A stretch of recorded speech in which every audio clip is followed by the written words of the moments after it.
সাহিত্য প্রগতি ইউটিউব চ্যানেলে সবাইকে আন্তরিক শুভেচ্ছা এবং অভিনন্দন। আজকে আমরা যে উপন্যাসটি নিয়ে আলোচনা করব, যে উপন্যাসটি সম্পর্কে আমরা জানব, সেটা হচ্ছে তিতাস একটি নদীর নাম। লিখেছেন অদ্বৈত মল্লবর্মণ। বাংলা উপন্যাস সাহিত্যের এক অকাল প্রয়াত শিল্পী অদ্বৈত মল্লবর্মণ। ওনার জন্ম 1914, মারা যাচ্ছেন 1951 সালে। তিনি তিতাস নদীর আশেপাশের যে অঞ্চল, তিতাস নদীর তীরবর্তী যে গ্রাম, নাম হচ্ছে গোকর্ণ, সেই গোকর্ণ গ্রামের এক জেলেপাড়ার মালো পরিবারে জন্মগ্রহণ করেন। তিতাস নদী ও নদী তীরবর্তী জেলে সম্প্রদায় নিয়ে রচনা করেন তিতাস একটি নদীর নাম উপন্যাস। একটিমাত্র উপন্যাসের জন্যই তিনি অমর হয়ে আছেন। এটি নদীভিত্তিক বাংলা উপন্যাস সমূহের মধ্যে অন্যতম। এই উপন্যাসটি প্রথমে মোহাম্মদী পত্রিকায় এটা প্রকাশ পেয়েছিল। কয়েকটি অধ্যায় প্রকাশিত হওয়ার পর মূল পাণ্ডুলিপিটি হারিয়ে যায়। পরে বন্ধু বান্ধব ও আগ্রহী পাঠকদের আন্তরিক অনুরোধে তিনি পুনরায় কাহিনীটি লেখেন। কাঁচরাপাড়া যক্ষা হাসপাতালে যাওয়ার আগে এই গ্রন্থের পাণ্ডুলিপি বন্ধু বান্ধবকে দিয়ে যান। তিনি যখন একটা ওই যে কাঁচরাপাড়ার যে হসপিটালে ভর্তি হয়েছিলেন, টিবি রোগ হয়েছিল ওনার, তো অদ্বৈত মারা যাবার কয়েক বছর পর এই তিতাস একটি নদীর নাম এই শিরোনামে উপন্যাসটি গ্রন্থাকারে প্রকাশিত হয়। বাংলাদেশের ব্রাহ্মণবাড়িয়া জেলার একটি নদী তিতাস। তিতাস পাড়ের এক গ্রামে মালো অর্থাৎ এক জেলের বাস, যে মাছ ধরা যাদের পেশা, এরকম এক মালো, এক জেলের বাস। কিশোর আর সুবল, এখানে দুটো বালকের নাম পাবো এই উপন্যাসে। একজনের নাম হচ্ছে কিশোর আর একজনের নাম হচ্ছে সুবল।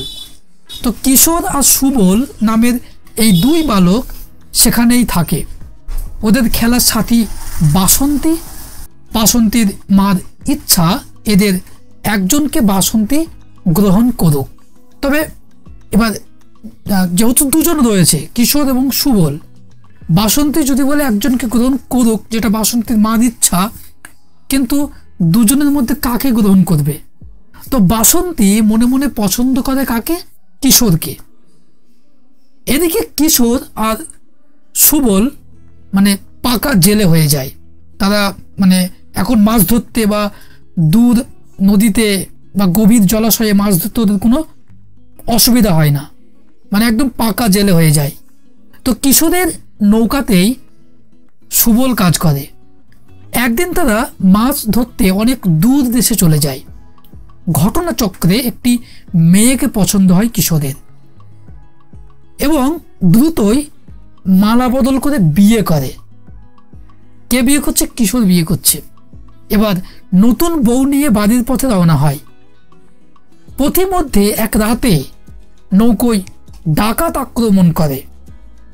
যখন আসছিল তখন নৌকোতে অ্যাটাক হচ্ছে, ডাকাত আক্রমণ করছে। ডাকাতরা ঘুমন্ত মাঝি ও জেলেদের অলক্ষ্যে নতুন বউ আর মাছ বেচার টাকা ডাকাতরা নিয়ে যায়। মানে বউও চুরি করে নিয়ে যায়, আবার মাছ বেচে যে টাকাটা পেয়েছিল সেটাও নিয়ে যায়। তো ডাকাতের নৌকা থেকে নদীতে ঝাঁপ দেয় এই নতুন বউ। তাহলে যখন এই নতুন বউকে চুরি করে নিয়েছে, তখন এই নতুন বউ কি করেছে? নদীতে ঝাঁপ দিচ্ছে। অনেকটা পথ সাঁতরিয়ে একসময় জ্ঞান হারিয়ে ফেলে মেয়েটা এবং সে তীরে ভেসে আসে। তাহলে মেয়েটাও কিন্তু সাঁতার জানে। তো বিজয় নদীর জেলে দুই ভাই গৌরাঙ্গ এবং নিত্যানন্দ তরাই নতুন বউকে উদ্ধার করে নিজেদের কাছে লালন পালন করছে। তাহলে কিশোরের বউ, যখন কিশোর মাছ বেচে বউ নিয়ে যখন বাড়ি আসছিল, তখন নৌকায় ডাকাত পড়ে এবং টাকা পয়সা এবং তার বউকে নিয়ে নেয় এবং পরে তার সেই বউ নদীতে ঝাঁপ দেয় এবং সেই মেয়েটাকে বাঁচাচ্ছে কে?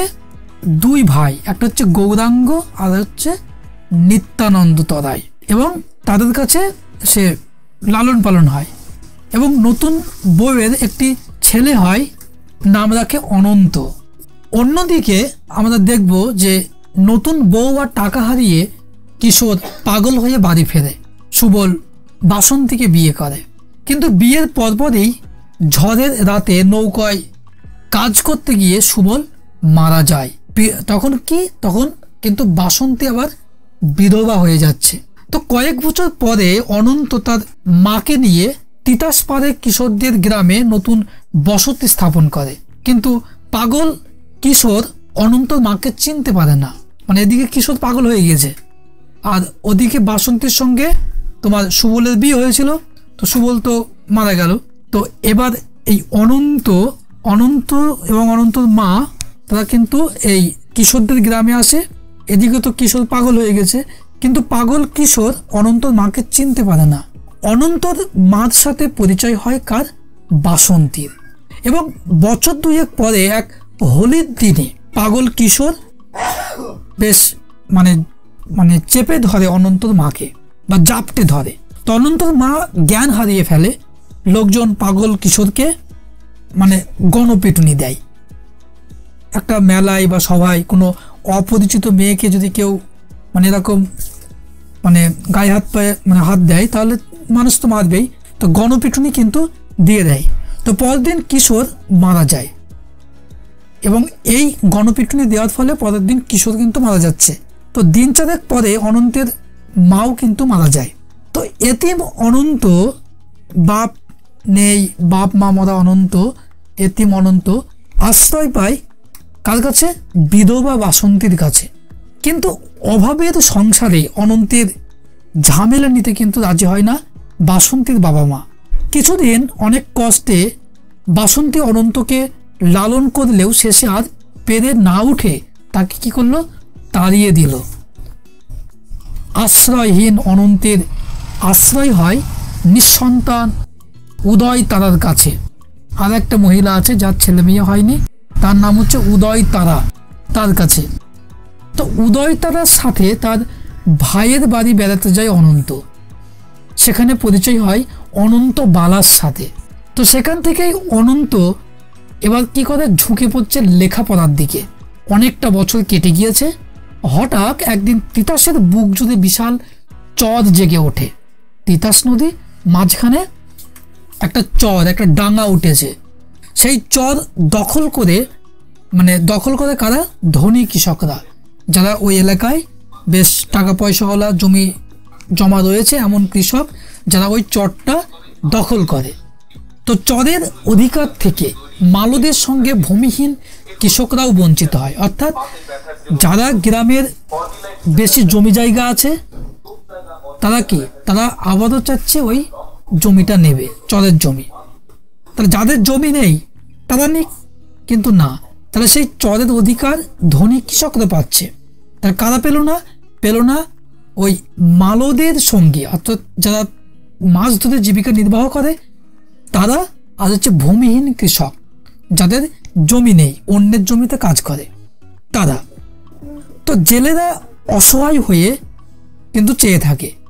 কেউ কেউ অন্য কোনো বড় নদীর ধারে চলে যায়, আবার কেউ তারা পেশা পরিবর্তন করে, মাছ ধরা ত্যাগ করে অন্য কিছু করতে যায়, এবং একে একে গ্রাম ছেড়ে সবাই চলে যায়। তো যুবক অনন্ত ততদিনে পড়ালেখা করে বড় হয়েছে, বাবুদের সাথে তার চলাফেরা। একদিন উদয় তারার ভাইয়ের সাথে তার দেখা হয়। জেলেদের কষ্টের কথা শুনে অনন্ত বাবুদের নিয়ে সাহায্য করতে গ্রামে আসে, কিন্তু ততদিনে গ্রামে আর কেউ অবশিষ্ট থাকে না। বাসন্তী অনন্তবালা কাউকে চিনতে পারে না। বাসন্তী অনন্তবালা এদের কাউকে কিন্তু অনন্ত চিনতে পারে না। আর এভাবেই শেষ হয়ে যাচ্ছে একটা উপন্যাসের কাহিনী। তো এই উপন্যাসটিতে রয়েছে 4টি খণ্ড, 4টি পাঠ, এবং প্রতি পাঠে আবার 2টো করে অনুচ্ছেদ আছে। প্রথম পাঠে 2টো অনুচ্ছেদ, একটা হচ্ছে তিতাস একটি নদীর নাম, আর একটা হচ্ছে প্রবাস। আর দ্বিতীয় পাঠে তোমরা যখন পড়বে দেখবে 2টো অনুচ্ছেদ আছে, একটা হচ্ছে নয়াবসত আর একটা জন্ম মৃত্যু বিবাহ। তৃতীয় পাঠের 2টো অনুচ্ছেদ যেখানে পাবো রামধনু, আর একটা হচ্ছে রাঙা নাও। রাঙা নাও মানে নৌকা। তো চতুর্থ পাঠে 2টো অনুচ্ছেদ একটা হচ্ছে দুরঙা প্রজাপতি ও ভাসমান। প্রতি অনুচ্ছেদে কাহিনীকে সুবিন্যস্ত করেছে বিভিন্ন চরিত্রগুলো কথা বলেছে মালোপাড়ার নিঃস্ব রিক্ত সর্বহারা মানুষের হাসি কান্না আনন্দ বেদনার গল্প। 20 শতকের বাংলা উপন্যাসে যে দুটি ধারা বহমান তার একটি হচ্ছে নিম্নবর্গ মানুষের আখ্যান। বাংলা সাহিত্যে নিম্নবর্গ মানুষের আখ্যান সমৃদ্ধ উপন্যাস তিতাস একটি নদীর নাম। মালো সম্প্রদায়ের মানুষ হিসেবে ঔপন্যাসিক অদ্বৈত মল্লবর্মন গভীর অন্তর্দৃষ্টিতে দেখেছেন এ সমাজের জীবন সংগ্রামের একটা নির্মম চিত্র। প্রতিকূল সংঘাতের ক্রমে নিঃশেষ হয়ে আসে মালো জীবনের নিখুঁত চিত্র তিনি আঁকতে সক্ষম হয়েছেন এ উপন্যাসের ভূমিকাংশে লেখক লিখেছেন, তিতাস একটি নদীর নাম, তার কুল জোড়া জল, বুক ভরা ঢেউ, প্রাণ ভরা উচ্ছ্বাস, স্বপ্নের ছন্দে সে বহিয়া যায়। ভোরের হাওয়ায় তার তন্দ্রা, তার ঘুম ভাঙে, দিনের সূর্য তাকে তাতায়, রাতে চাঁদ ও তারার যে তারাগুলো তাকে নিয়ে ঘুম পাড়াতে বসে কিন্তু পারে না। আই রিপিট, উপন্যাসের ভূমিকাংশে লেখক লিখেছেন, তিতাস একটি নদীর নাম, তার কুল জোড়া তার তীরবর্তী অংশ জল, বুক ভরা ঢেউ, প্রাণ ভরা উচ্ছ্বাস, স্বপ্নের ছন্দে সে বহিয়া যায়। ভোরের হাওয়ায় তার তন্দ্রা ভাঙে না, অর্থাৎ তার ঘুম ভাঙে না বলতে যাচ্ছে। অ্যাকচুয়ালি কবি এখানে একটা রূপক কিছু নিয়ে আসতে চেয়েছেন লেখক। দিনের সূর্য তাকে তাতায়, রাতে চাঁদ এবং তারাগুলো তাকে নিয়ে ঘুম পাড়াতে বসে কিন্তু পারে না। তিতাস নদীর তীরবর্তী অঞ্চল ব্রাহ্মণবাড়িয়ার গোকর্ণ ঘাট, এই ব্রাহ্মণবাড়িয়া এখন বাংলাদেশে, সেখানকার মালোপাড়ায় এই উপন্যাসের কিন্তু পটভূমি। তিতাস নদীর তীরবর্তী অঞ্চল হচ্ছে ব্রাহ্মণবাড়িয়ার গোকর্ণ ঘাট। আর সেখানকার যে চাষি বলছে যে মাছ ধরে যারা মাছ ধরে জীবিকা নির্বাহ করে, অর্থাৎ মালোপাড়ার যে কাহিনী, মালোপাড়ার যে প্রেক্ষাপট পটভূমি এই উপন্যাসেরও পটভূমি। এতে মৎস্যজীবী সমাজের দুঃখ দুর্দশা, রীতি নীতি, ধর্ম সংস্কার, উৎসব ও জীবনযাপনের অনবদ্য কাহিনী এখানে কিন্তু খুব সুন্দরভাবে সাহিত্যে কিন্তু ফুটিয়ে তুলেছেন। এর কেন্দ্রীয় চরিত্র কোনো মানুষ নয়, তাহলে কি? তাহলে একটা নদী, তার নাম হচ্ছে কি তিতাস নদী। তো তিতাসের দুপারের মৎস্যজীবীদের, যারা তিতাস নদীর উপর নির্বাহ করে জীবন চালায়, সেই মৎস্যজীবীদের জীবন নিয়েই এই উপন্যাসের কিন্তু আলোচনার বিষয় বা এই উপন্যাস আলোচনা করা হয়েছে। মাছ ধরা নৌকা বেয়ে তাদের জীবন অতিবাহিত হয়। জীবিকার জন্য তারা পরিশ্রম করলেও সচ্ছলতার মুখ কখনোই তারা দেখে না। তারা পরিশ্রম করে, টাকা পয়সা উপার্জন করে, কিন্তু তারা কখনো সেই যা তাই থেকে যায়, কোনো পরিবর্তন হয় না। সংসার জীবন কাটে দুঃখ এবং দারিদ্র্যে। এ দুঃখ দারিদ্র্যপূর্ণ জীবনেও কখনো প্রেম ভালোবাসা আসে। শুধু যে সুখের মধ্যে প্রেম ভালোবাসা আসে তা নয়, এই দুঃখ দারিদ্র্যপূর্ণ জীবনের মাঝেও কিন্তু প্রেম ভালোবাসা আসে, কিন্তু সেখানেও নিরবিচ্ছিন্ন সুখ মেলে না, অভাব তাদের নিত্য সঙ্গী। এ উপন্যাসে কিশোর, সুবল, অনন্ত, তিলক, বাসন্তী ও বনমালী প্রমুখ চরিত্রের মাধ্যমে লেখক কাহিনীর রূপ দিয়েছেন, তুলে ধরেছেন মালো জীবনের পূর্ণাঙ্গ পরিচয় এবং তাদের দুঃখ দুর্দশা, অভাব অনটনে বিপর্যস্ত জীবন। অদ্বৈত মল্লবর্মনের জীবনীকার অধ্যাপক শান্তনু কায়সারের মতে, অধ্যাপক শান্তনু কায়সার তিনি বলছেন যে তিতাস জীবনের শেকড় প্রাকৃত জীবনের গভীরে প্রথিত। এ প্রাকৃত জীবনকে বাইরে থেকে যতই সরল দেখাক, এর ভেতরে প্রবেশ করলে দেখা যাবে তা বহু ভঙ্গিমা বৈচিত্র্যের অধিকারী। সারল্যের মধ্য দিয়ে এ বৈচিত্র্যের অনুসন্ধান করেছে ঔপন্যাসিক তিতাস একটি নদীর নাম উপন্যাসে তিতাস নদীর বৈশিষ্ট্য, ঋতু পরিবর্তনের সাথে সাথে মালোদের জীবনযাত্রার পরিবর্তনের চিত্র তুলে ধরা হয়েছে। সমাজের ও অর্থনৈতিক পরিবর্তনের সাথে সাথে পরিবর্তনের সে ঢেউ কিভাবে জেলেপাড়ায় এসে লাগে তা জেলেদের জবান বিশ্লেষণ করে দেখিয়েছেন। লেখক দেখিয়েছেন প্রকৃতির খেয়ালে একদিন তিতাসের ধারা কিভাবে শুকিয়ে যায়, নদীতে চর পড়ে, যে নদী সারা বছর জল থাকে একদিন সে নদীতে আর জল নেই, মাঝখানে ডাঙা মাঝখানে চর, নদী তার যৌবনকে হারায়। নদীতে যখন জল থাকে নদীতে তখন তার যৌবন থাকে, কিন্তু যখন এই চর নদীতে জল নেই তখন কি হয়, নদী তার যৌবনটাকে হারায়। সেই সঙ্গে শেষ হয় নদীর মাছ ও জলের তরঙ্গ। নিরুপায় জেলেরা বাঁচার তাগিদে নিজের যুগ যুগান্তরের আবাস ছেড়ে জীবিকার অন্বেষণে তারা অন্য জায়গায় পাড়ি জমায়। আবার কেউ কোনো উপায় না দেখে সেখানেই থেকে যায়, যা হবে দেখা যাবে, এ ভিটে মাটি ছেড়ে আমি যাব না। তখন তাদের দুঃখের সীমা আরও কিন্তু বেড়ে যায়। সেই সাথে অনিবার্যভাবে ছিন্ন হয়ে আসে ওই ধীবর সম্প্রদায়ের জীবন এবং সংস্কৃতি। ধীবর মানে যারা মাছ ধরে জীবিকা নির্বাহ করে, জেলে। উপন্যাসের শেষ ভাগে দেখানো হয়েছে গোকর্ণ গ্রাম এক হতাশাগ্রস্ত জনপদ। দেখে চেনার উপায় নেই। এখানে একদিন জনবহুল মালোপাড়া ছিল, মালোপাড়ায় আর মালোরা নেই, আছে শুধু জল। তাহলে কি হলো, কালের নিয়মে একদিন সব হারিয়ে গেল। তো একদিন কি হচ্ছে, সেই মালোপাড়া ছিল, এখন মালোপাড়ায় আর কিন্তু মালোরা নেই, আছে কি শুধু জল। অর্থাৎ সৃষ্টি যেখানে লোলুপ দৃষ্টি, আয়োজন সেখানে অফুরন্ত, পতন সেখানেই অবিসাম্ভী। এ উপন্যাসে মালো সমাজের অভ্যন্তরীণ মানুষের আবিষ্কার, পরিবেশগত ঘনিষ্ঠতা, সামাজিক সাংস্কৃতিক জীবনের নানামাত্রিক রূপায়ণ ঘটেছে। মানুষের জীবন ও জীবিকার সীমাহীন সংগ্রাম, দুষ্ট খল সমাজ জীবনের ঘূর্ণিপাকে মানবিকতার বিরাট পরাজয়ও সেখানে বৃহত্তর ব্যাপ্তি লাভ করেছে। অদ্বৈত মল্লবর্মণ দেখিয়েছেন মানুষের জীবনের বিপুল সম্ভাবনা থাকলেও অমোঘ প্রকৃতি ও প্রবাহমান কালের সত্য তার ট্র্যাজিক জীবনের মূল। এই ট্র্যাজেডি আবার ব্যক্তি মানুষের নয়, সমগ্র সমাজব্যাপী এক নিরুচ্চার সত্যের প্রতিনিধিত্ব করে। সে ক্রমশ ব্যক্তি মানুষেরই বেদনায় অভিষিক্ত। অবশ্য ব্যক্তি জীবনের বোধ এ উপন্যাসে থাকলেও তা ব্যক্তি সর্বস্ব হয়ে ওঠেনি। নিম্নজীবী মানুষের কণ্ঠস্বরকে বাহ্যিক অর্থে নয়, বরং অভিজ্ঞতার আলোকে শিল্প রচনার এক অনুভবী বাস্তবতার নাম তিতাস একটি নদীর নাম। এ উপন্যাসের মূল্যায়ন করতে গিয়ে ডক্টর আবু হেনা মুস্তফা মন্তব্য করেছেন, কেবল একটি উপন্যাস রচনা করেই শ্রী অদ্বৈত মল্লবর্মণ বাংলা সাহিত্যে স্মরণীয় হয়ে আছেন।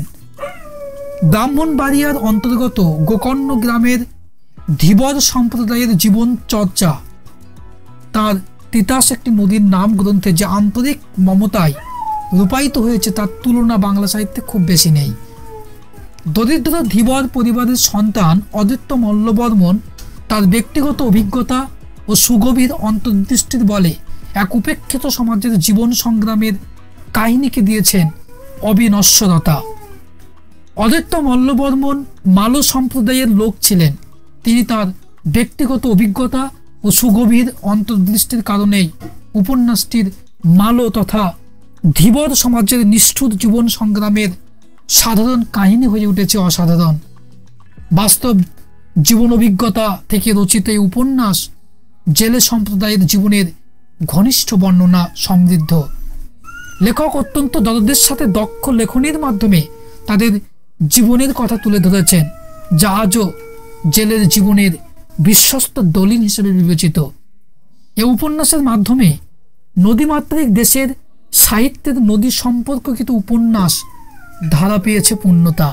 এ সম্পর্কে তিতাস চৌধুরী তার অদ্বৈত মল্লবর্মণ ও অন্যান্য প্রবন্ধ গ্রন্থে উল্লেখ করেছেন, পৃথিবীর সাহিত্যের ইতিহাসে অন্তর্জ শ্রেণী থেকে উঠে আসা স্বশিক্ষিত ও সুশিক্ষিত গাল্পিক ও ঔপন্যাসিক অদ্বৈত মল্লবর্মণের মতো আর কেউ আছেন বলে আমার জানা নেই।